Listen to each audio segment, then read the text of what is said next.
आणि जो व्यापार करतो 50,000 60,000 1,00,000 2,00,000 10,00,000 कीर्तनकार घेतात पैसे, शेवट नरकाचं ध्यान आहे. त्यांना निजधाम कळत नाही. भागवताच्या 3ऱ्या स्कंदामध्ये 4थ्या अध्यायात सांगितले, जर तुम्हाला निजधाम पाहिजे असेल तर निष्काम भक्ती करा.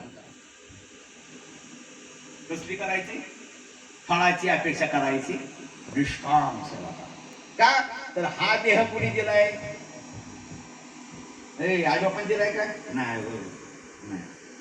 आई बाप फक्त कारणीभूत असतील, पण त्या कारणाचे महाकारण माझा भगवान परमात्मा आहे.